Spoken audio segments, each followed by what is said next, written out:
Everyone to the Knowledge Exchange webinar series. My name is Michael Guerin, and I will be today's host.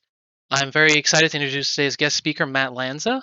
Matt's professional career includes stints as a broadcast meteorologist in New York, as well as a private sector meteorologist in California and currently in Texas. In today's webinar, our focus will be on the early parts of Matt's career and how he got to be the success he is today. In terms of format, we'll ask all of our audience members to remain on mute, but we encourage you to submit questions via the Zoom chat, and we will try to get to you as many of your questions as we can at the end of the webinar. So without further ado, Matt, go ahead. Hey, all right, Michael, thank you very much, and thanks for having me. And looking forward to talking with you all about my route to where I am today. And it's been sort of an interesting journey. And I'll just kind of walk you through sort of how I got here, and then we can talk a little bit more about some of the other things that I've dealt with along the way. It's been a ride. So I'm going to try and share my screen here real quick and see if I can make this work. It's always a guess with Zoom. Tell me about it. Yeah, but I think we got it going here, and I'll just kind of, so you don't have to see my gigantic head the whole time. We can take a look at this. So I grew up in South Jersey, on the like to tell people the wrong side of the rain snow line, in southern Jersey. And every now and then we get some snow, but not a lot. And this is me actually in snow wearing a Houston Oilers jacket. I believe this was a blizzard in '96. We got about 18.5 inches of snow in South Jersey from that. But snow was always the thing, right? They kind of got you into weather. I think my interest in weather sort of started with Hurricane Gloria in 1985 when I was 3 years old. And something about that sort of triggered something. And then I liked maps, and we got the Weather Channel with stuff on the map. So it just all kind of came together. And I knew from when I was about this size, if not smaller than that, that I wanted to be a meteorologist. So like many folks that get into meteorology, not everyone, but many have that kind of origin story. So growing up in New Jersey, I decided that I would go to Rutgers University for my education. It was never a doubt that I was going to major in meteorology. That was the plan from day one, and that's what I did. Went there and graduated in 2004.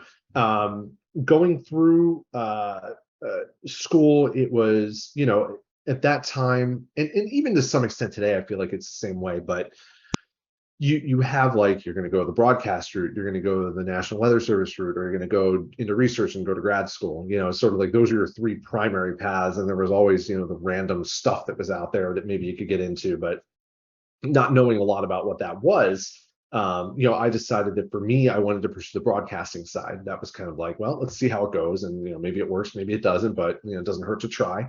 And so like many students, you're sending out tapes and resumes. I had a couple internships in college, one of which was working at my hometown TV station in South Jersey, which no longer exists. But I was in the internship, and the person who was doing weather left midway through, and they actually threw me on air for the last 2 weeks.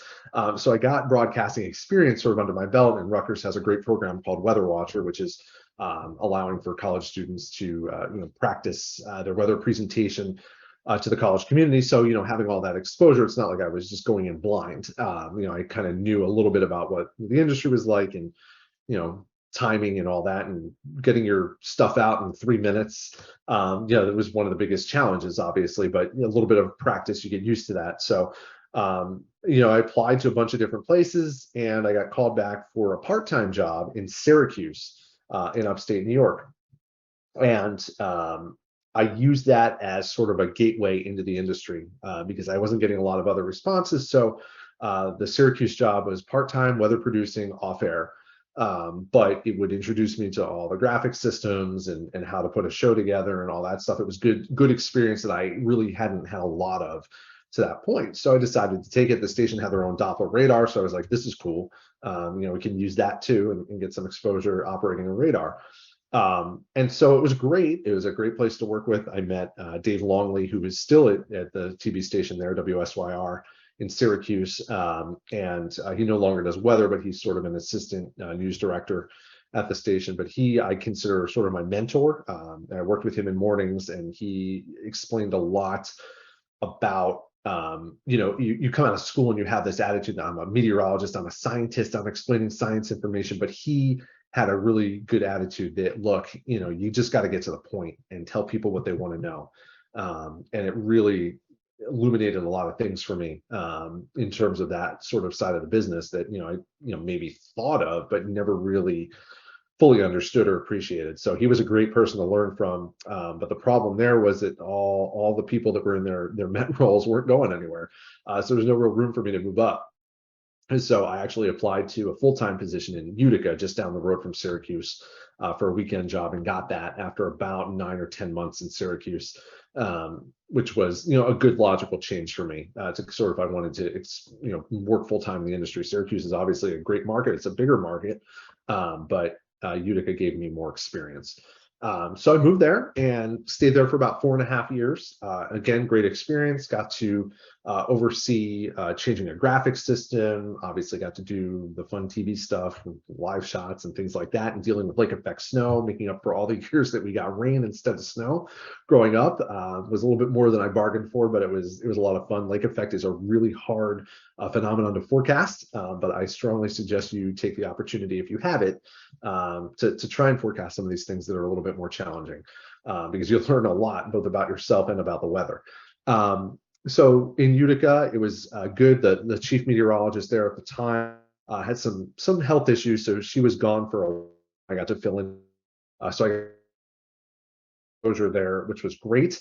And so, after a few years there and signing my first contract, I applied to a couple other jobs in TV, but nothing was ever coming back. And I'm not the most patient person on earth, so I think I got a little impatient. And I had a friend that was working as an energy meteorologist in Baltimore. And I saw what he was doing, and I was kind of intrigued by it. I had done one of my internships in college, was working with PSE&G in New Jersey, sort of helping them to place power crews ahead of thunderstorms. It was not a long internship. I think it was just a summer deal, but it was an interesting exposure, and sort of, I think, showed me that there was another side of the industry to kind of look into, maybe. And seeing that I had a friend doing this, thought like, well, I have interest in forecasting that's a little bit different. One of the things we did at WKTV was start a weather blog, and it doesn't seem like a big deal now, but at the time it was kind of innovative because blogs were still kind of new at that point. And I used it sort of to expand on the forecast and also write about, hey, here's what's coming in the next 10 to 14 days. Let's look. And as it turns out, in the energy industry, they really care about that. So it was kind of a logical shift for me to consider that. So I spent the next year and a half applying for energy jobs, getting interviews, getting rejected, but eventually one landed, and that took me out to beautiful California in the middle of the winter of 08, 09. So moving from Utica, New York to LA in January of 2009, I would say it was an upgrade weather-wise.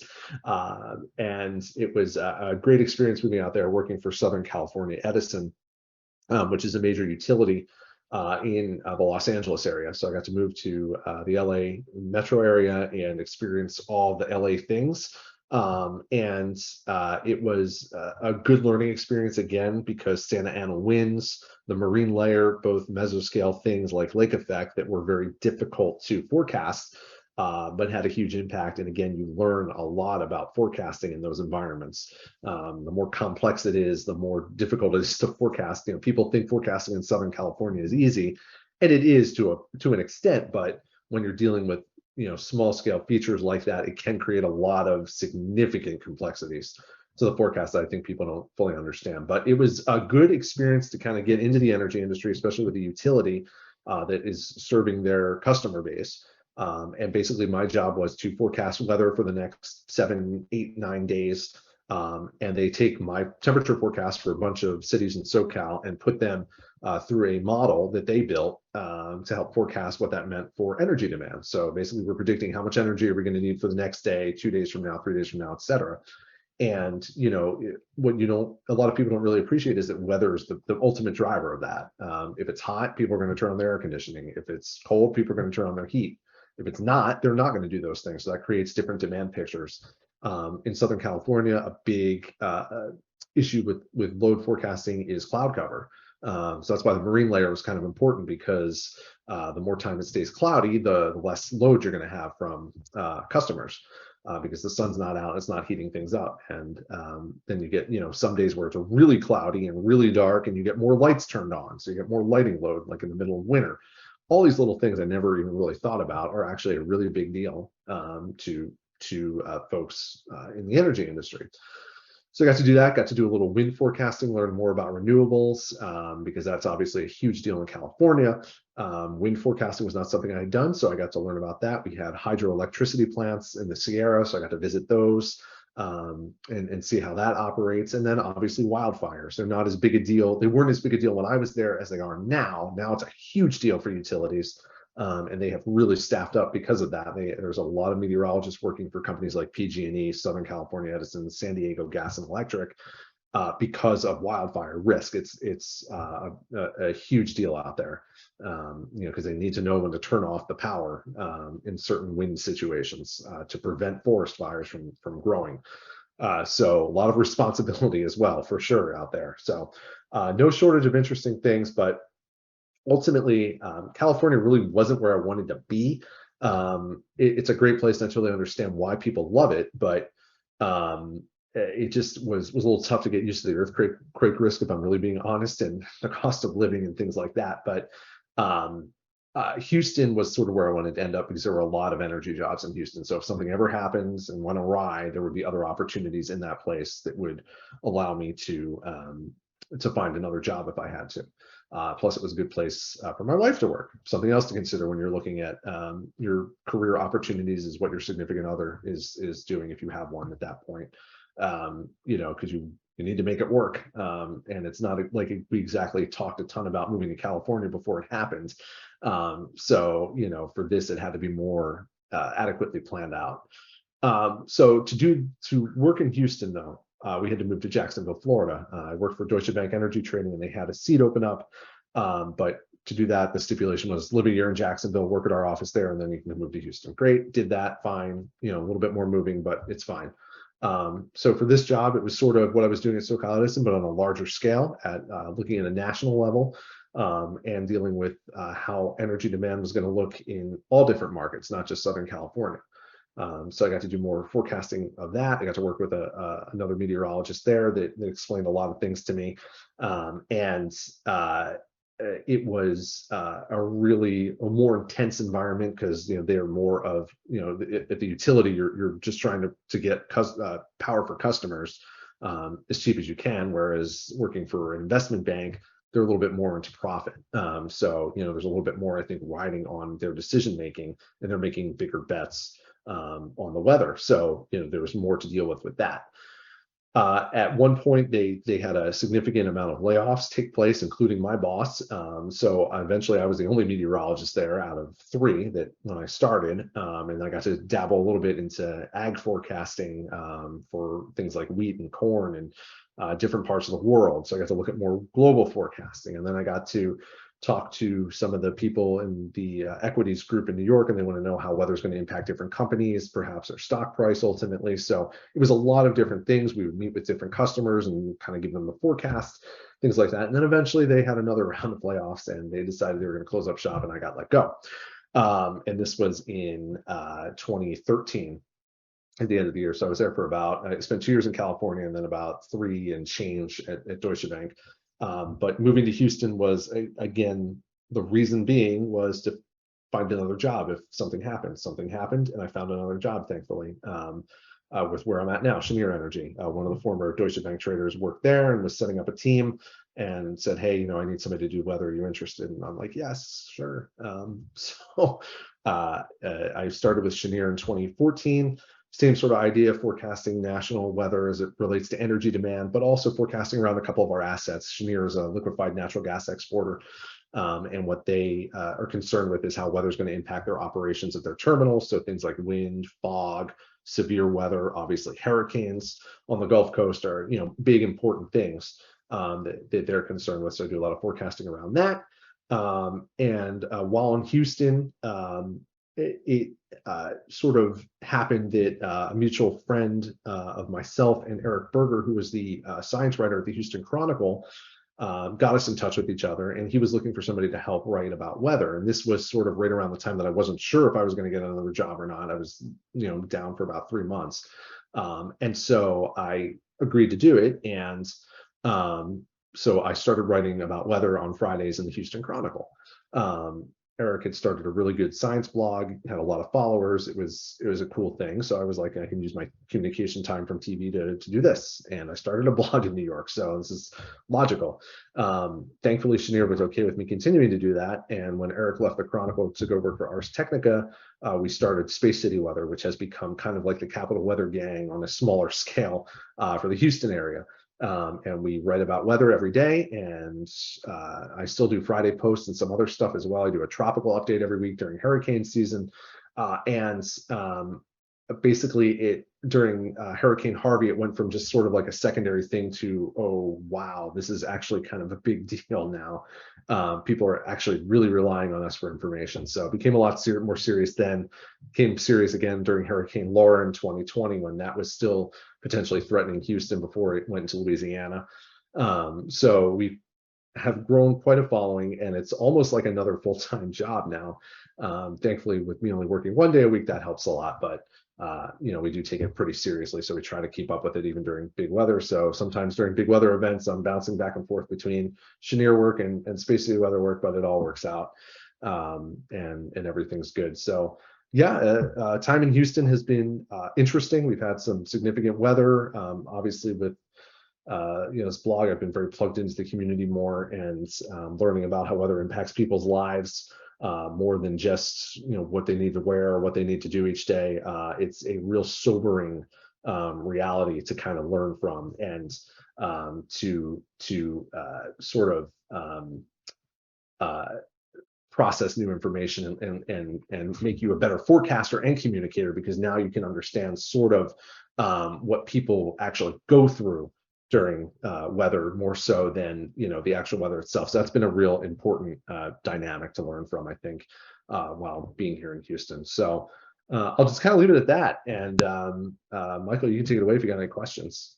Oh yeah, I mean, I could be here for another couple hours on all the questions, but we only got about 10 or so minutes, so I'll try to keep it short. But I'll just say, as meteorologists, and I have a similar story growing up. There was a snowstorm, and I was actually, I think it was at the time, I think it was Central Park's got the record snowfall, but we only got 10 inches, and that sparked a whole curiosity for me to get into weather. And I also went to Rutgers. I was a weather watcher too, and something my mom always reminds me of, sends me old videos, and I'm like, Mom, please stop. Um, but something as meteorologists that I think sometimes we forget is, we kind of get caught up in looking at the storm, whether it's a snowstorm or a hurricane or thunderstorms or whatever.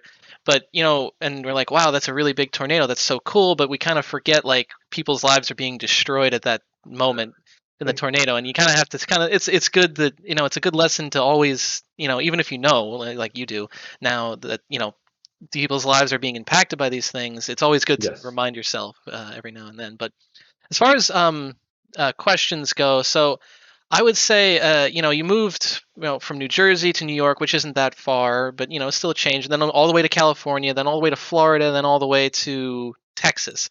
What was that like? Was that, I imagine it was equal parts scary and exciting, but what was that like? Yeah, it was challenging to say the least. I think one of the things that is important to recognize, especially if you're going to go into the field of meteorology, is that to really position yourself where you want to be, um, it doesn't have to involve the sacrifice of moving a lot, but the more flexibility you have with Hmm. geography, the more opportunities you have. It's really just a math problem, right?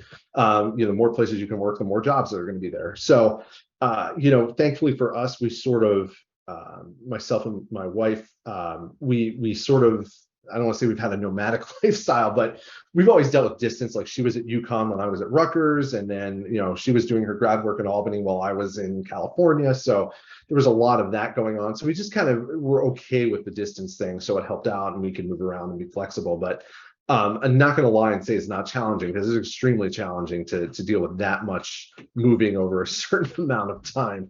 It can really wear on you after a while, and you just kind of get sick of it. But I think one of the best part about coming to Houston is finally it felt like a home, and we could sort of stay here. And once we got here, it was like, all right, we're going to stay here for as long as we can and ride it out. And so so far it's worked out that way. Even though we've moved a few times within the city, we're still moving.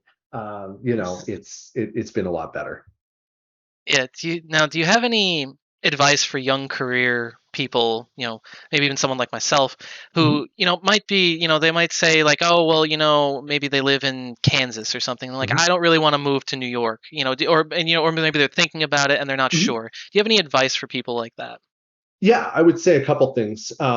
First of all, give it some more thought and just think about maybe what that really could entail. That maybe you can sacrifice a couple of years to get into a better position. I know not everybody can do that. Not everybody has the means to do that, but if it's possible, it will definitely help you. The other thing I would say is if you want to get into the industry, but you don't necessarily want to leave where you're at, um, consider getting in a different way. And what I mean by that is you're a meteorologist. Hmm. You've got a lot of different tools in your toolbox that you can work with. You understand statistics, you understand math, you understand communication a lot for a lot of folks, especially those that want to get into broadcasting.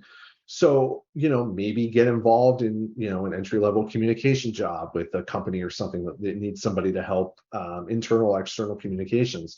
Or maybe you want to be a statistical analyst. In the energy industry, we have people that we call fundamentals analysts, and what they're looking at are just basically math problems, supply and demand. They learn the industry after they get in, but they're doing a non-meteorology job, but it's sort of tangentially other things as so. I don't think that obviously you want to get a Met job most likely, but if you can't get that job and you have to go for something else that's maybe just tangentially related, don't think of it as you failed to get a Met job, but think of it as you're diversifying your skill set now, right? Right, right. So that makes you a more presentable candidate for other jobs in the future, and maybe one of those will be a Met job. And then, hey, guess what? You not only know meteorology, but you know this too, because you had a couple of years of that under your belt. So there's benefits to it too, for sure. And it's almost a good thing to get that because it just opens you up to more opportunity. Yeah, it sounds basically like what you said earlier with going to take that job in Syracuse to kind of get your foot in the door. And I think that's something a lot of people are kind of, I don't know what the right word, maybe a little equal parts stubborn and afraid to kind of take something that they, everyone's got their heart set. Like when I was in college, my heart was set on the National Weather Service. Right. That didn't end up panning out, but um, so but people can be afraid. They're like, I need to get this particular thing, and if they don't, they're like, well, I'm going for this or nothing else. And it's important to remember that you can't just have that one singular goal and you miss the forest from the trees, so to speak. um Yeah. and that's part of you know half the reason I'm even doing this is because I when I met Dave, uh he introduced me to a whole new field of meteorology that I didn't even know existed. Yeah. The field you're currently working in, I wasn't even aware that that was a thing. uh so it's always, you never know where you're going to end up until you've expanded your horizons enough. And I think that's always important to do that. So we've got time for one more question. So I'll make it an easy one. So what was it like switching from broadcast meteorology to more of the behind the scenes at energy companies? Yeah, it was actually a lot easier than I expected, and it's really cool how the two kind of go hand in hand. Because basically, when you're doing TV weather, you're just explaining the weather forecast in easy to understand language, so people can make plans. When you're working in a business environment, you're explaining the forecast in terms of how it's going to impact the business in easy to understand language, so people can make plans. It's just those plans are a little different than the plans that the TV viewer are making. So there are a lot of similarities between the two. So it actually having the communication aspect was really helpful in the energy environment, and then learning more about the industry, I think made it even better. So I feel that I'm a much stronger communicator in terms of weather information now than I ever was before. And I attribute that to getting sort of that real time feedback from people that are actually making real important decisions for their business, for their customers, for whomever. And it's not just the TV where you're explaining it. Maybe you run into a viewer in the store and they have something to say. You actually see it tangibly right in front of you. And so that's great. And I think if I ever decided to go back into TV, which I probably wouldn't, but if I did, I would be far better at it today than I was when I left, and that's just because it goes hand in hand. So you can get out and you can thrive in the right environment. Yeah, and I think that makes sense actually. Now that I think about it, that you have to communicate something that is at the end of the day it's complex to forecast the weather, and you have to communicate that to people who think hail and sleet are the same thing.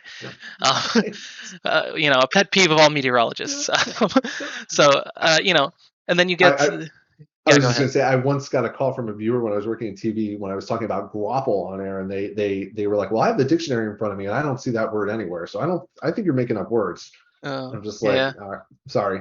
Yeah, some people just they always have to be right, but um, but it I also think it definitely helps more for communication in the private sector, because you have that guy, that trader or whoever you need to report that to, and he's going to come and tell you like this part didn't make sense or this part didn't was a little unclear, which means a lot more than if the 75-year-old grandma in the store is like, I didn't understand your forecast. It's like, well, one's uh, a little bit more credible than the other. Not that there's anything wrong with being a 75-year-old grandma, of course. No, it's real true, and some of the best feedback that you get are from people like that because they're very outgoing. They're not afraid to tell you that they don't Mm, understand something or they have questions. And that has allowed me to now almost anticipate questions ahead of time, so I try and get in front of things. And that's another thing you just learn, with time when you're going through your career, right, right. just how to anticipate those sorts of situations. Yeah, that's something I've kind of started to do with the forecast contest. I've been doing it for a couple of years, and I've started to kind of anticipate where questions are going to come up. I'm like, okay, they're probably going to ask me about this. I have my answer already ready, prepared. So It's it's very it, helpful. yeah, it's always great to feel prepared and to be prepared for those kinds of things. So we are just about out of time. So if do you want to have a closing comment, anything, last words? Yeah, sure. Again, it's a hard field because there's a lot of us and not a ton of jobs. It's getting Hmm. better, I think. But it's just the reality of it. And like I said, if you have to get a non-met job, don't think of it as failing. Just think of it as you're bettering yourself and you're going to diversify yourself for future success. And I would say the usual things: network, network, network. Get to know a Hmm. lot of people because the more people you know, the better chance you have of a lucky situation happening to you. And you can Yep. never underestimate how much luck matters in all fields. I've had a lot of good luck. Not everybody always gets that, but you can set yourself up to improve those odds by the more people you know. So that's what I would tell people. Yep, and I'll second that. I've got a marine biologist friend who works as a manager at Subway, not Subway, Jersey Mike's. All right, so unfortunately, that's all the time we have for today. Matt, thank you so much for joining us. I hope our viewers found your talk as interesting and inspiring as I did. I really hope we can have you back soon to talk about other periods of your career, or to come back and talk about the same period if you really want. Sure. No, thanks for having me. I appreciate Yeah. it. And for the folks who'd like to talk further with Matt or perhaps solicit career advice, you can book a meeting with Matt via the Knowledge Exchange. I don't know if you're signed up for that, but if you're not, you can contact me or Dave. We can get you Yep. signed up. It's real quick and easy. And while you're on the Knowledge Exchange, you can look around. Many volunteers, givers, and mentors who are available and happy to meet and share their knowledge with you. We also are unveiling a whole bunch of new features that we've been testing for the past few months. So definitely a great look, a great time to be part of the Knowledge Exchange. And finally, we'll be posting all of our videos on our YouTube channel, the link to which is in your MailChimp email, and we'll be sending that link out again next week. You can also find more info about the Knowledge Exchange on our Facebook and LinkedIn pages. And if you have any questions for today's moderator or speaker, you can find us at info@knowledgeexchange.com.